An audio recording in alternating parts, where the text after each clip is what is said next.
श्री राम के वंशजों का क्यों हो गया था पांडवों से बैर, कौरवों के साथ खड़े होकर महाभारत के युद्ध में ललकारा। आज की ये कहानी हम आपके साथ लेकर आए हैं, लेकिन वीडियो को पूरा अंत तक ज़रूर देखें, जिससे आपको पूरी जानकारी तभी मिलेगी। तो चलिए जानते हैं। रामायण और महाभारत दोनों हिंदू धर्म के महत्वपूर्ण ग्रंथ हैं। रामायण में भगवान श्री राम का जीवन और उनके आदर्शों का वर्णन है, जबकि महाभारत एक विशाल गाथा है जिसमें कौरवों और पांडवों के बीच हुए महायुद्ध की कथा है। इन दोनों महाकाव्यों के बीच एक अद्भुत ऐतिहासिक और पौराणिक संबंध है जिसे बहुत कम लोग जानते हैं। एक महत्वपूर्ण तथ्य यह है कि महाभारत के युद्ध में भगवान श्री राम के वंशज सूर्यवंशी राजा ने कौरवों का साथ दिया था और पांडवों के विरोध में खड़े हुए थे। यह जानकर आश्चर्य होता है कि राम के वंशज, जो धर्म और सत्य के प्रतीक थे, उन्होंने अधर्म की ओर झुककर युद्ध किया। इस लेख में हम इस विषय को विस्तार से समझेंगे कि श्री राम के वंशज पांडवों के शत्रु क्यों बन गए और वे कौरवों के पक्ष में क्यों खड़े हुए। भगवान श्री राम सूर्यवंश के राजा थे, जिन्हें अयोध्या का चक्रवर्ती सम्राट कहा जाता था। उनके पुत्र कुश और लव से आगे उनका वंश चला। कालांतर में इस वंश में कई महान राजा हुए, जिनमें से एक था राजा बृहद्दल। राजा बृहद्दल अयोध्या के शासक थे और वे श्री राम के प्रत्यक्ष वंशज थे। उन्होंने अपने पूर्वजों की परंपरा को बनाए रखा और एक शक्तिशाली राजा बने। लेकिन जैसे जैसे समय बीता, उनके राज्य और पांडवों के बीच राजनीतिक और सामाजिक परिस्थितियां बदलने लगीं, जिससे वे महाभारत युद्ध में कौरवों के पक्ष में खड़े हुए। राम के वंशजों और पांडवों के बीच शत्रुता के कई कारण थे, जिनमें प्रमुख कारण इस प्रकार हैं। जब पांडवों ने खांडव प्रस्थ को इंद्रप्रस्थ में परिवर्तित किया, तो वह एक समृद्ध राज्य बन गया। अयोध्या के सूर्यवंशी राजा, जो हमेशा से उत्तर भारत के सबसे प्रभावशाली शासकों में गिने जाते थे, उन्हें यह बदलाव पसंद नहीं आया। पांडवों का राज्य उत्तरी भारत में प्रमुखता प्राप्त कर रहा था, जिससे बृहद्दल को चिंता होने लगी कि कहीं उनकी सत्ता कमजोर ना पड़ जाए।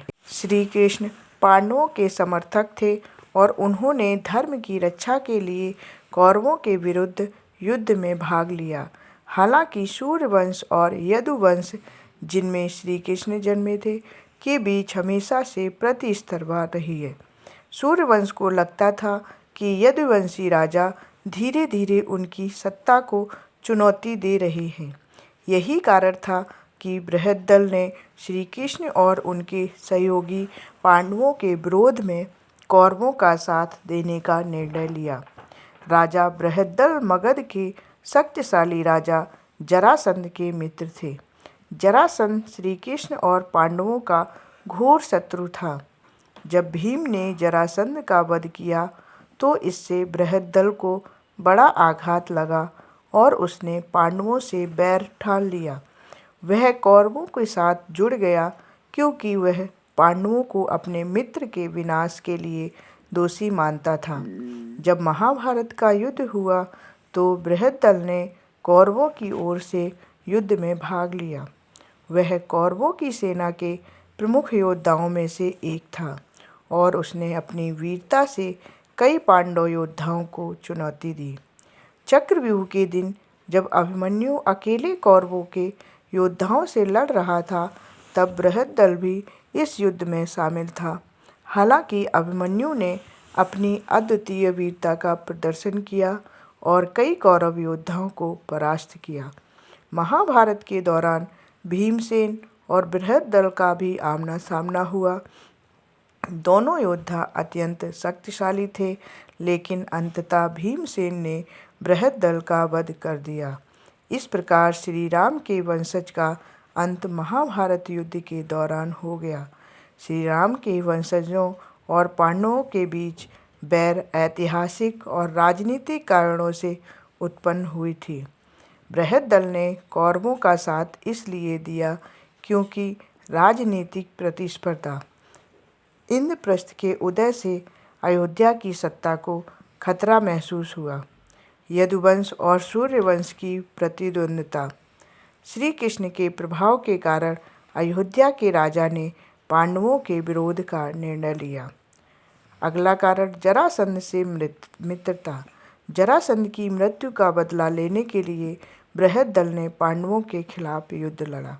हालांकि यह निर्णय उसके लिए घातक साबित हुआ और भीमसेन के हाथों उसकी मृत्यु हो गई। यह घटना यह दर्शाती है कि राजनीतिक और सत्ता के खेल में सबसे बड़े वंशज भी धर्म और अधर्म के बीच उलझ सकते हैं। श्री राम के वंशजों का महाभारत युद्ध में भाग लेना इस बात का प्रमाण है कि इतिहास हमेशा जटिल होता है और नायक व खलनायक की भूमिकाएं परिस्थितियों पर निर्भर करती हैं। आपको हमारी कहानी अगर अच्छी लगी हो तो कमेंट में जय श्री राम और जय श्री कृष्णा लिखना ना भूलें। धन्यवाद।